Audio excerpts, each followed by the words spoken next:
one of the questions that is coming from Métis community is specifically around, if I have allergies or a medical condition, should I be getting this vaccine? Yeah, absolutely. That's a really important question, and one of the ones that we run into quite a bit at the clinic. I think the best thing to do if you're concerned about whether or not the vaccine is a fit for you based on your personal medical history or personal experience with your health is to talk to your family doctor.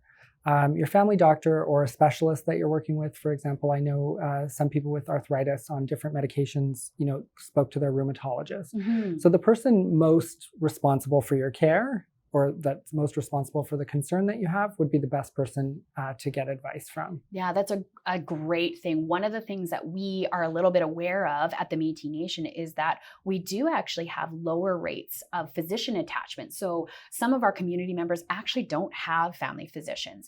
And so for those of you that are in that situation, you can visit our Métis website and we have links to the Alberta Indigenous Virtual Care Clinic.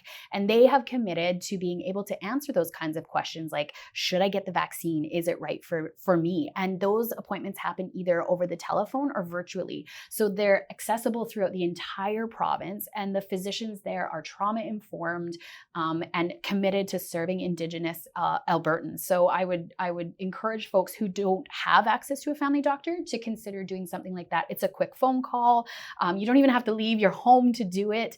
So if you're nervous about leaving because of the COVID being out there, this is another great option, and it would allow you to ask all the questions that you need to and get those answers that you need. So I think that's a really great point. One of the other things that comes across my desk quite often is, I don't want this vaccine. I want this one. So what are your thoughts on vaccine shopping? Yeah, I think I mentioned it before. I think the best vaccine for you is the one that's available to you. Mm-hmm. Because the efficacy of the different vaccines are very good. Mm-hmm.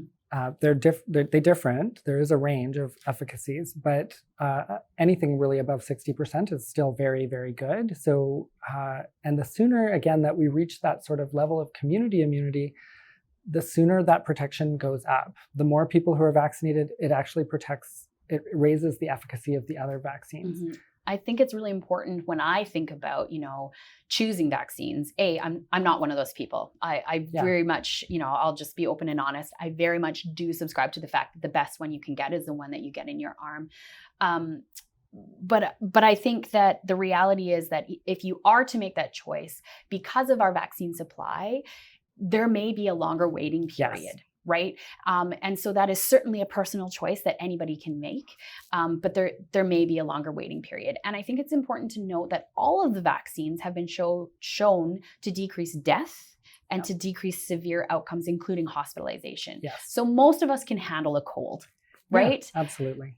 Basically, what the vaccines are doing is giving your body a head start on fighting COVID-19. Right. So if you've got those antibodies in your system circulating, when your body meets up with COVID-19, it has a fighting chance of beating it off the hop. What about those new variants? So they're coming in the news. We know that now, I think the latest report in Alberta is that 51% of our new cases are the new variants. So have you read or heard anything about how effective these new vaccines are against the new variants?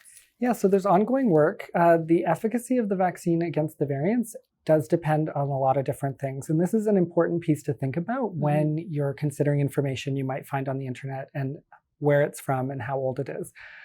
Because the effectiveness of the vaccines depends largely on the variants that are circulating in the population, as well as the natural amounts of immunity in the community. So it's a very complex calculation. So if you read a study from South Africa that says, the AstraZeneca is only X% effective against the South African variant, but you read another study from Scotland that says, AstraZeneca is, X% effective, it's largely dependent on the context. So what's happening in South Africa versus Scotland is very different. And it's very different from what's happening in Alberta. So it's very difficult to actually compare that data because of the amount of circulating virus, the types of variants that the people are exposed to, and the levels of immunity that already exist in those communities. Yeah. So it's really, really difficult to make a prediction about that.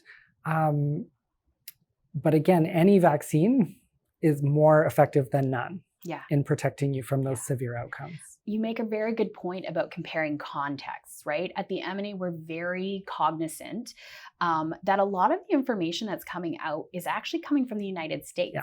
But the United States is not Canada. And even if you go across Canada, for example, things that are happening on the East Coast, that's not Alberta. So you have to be really critical about what sources you're looking at, because it's easier to isolate, say, an island like Newfoundland than it is to isolate a province like Alberta that has, bordered on 3 sides by, 2 other provinces and another country. So I think it's just really important for Métis Albertans to really think kind of bigger picture on these issues, right?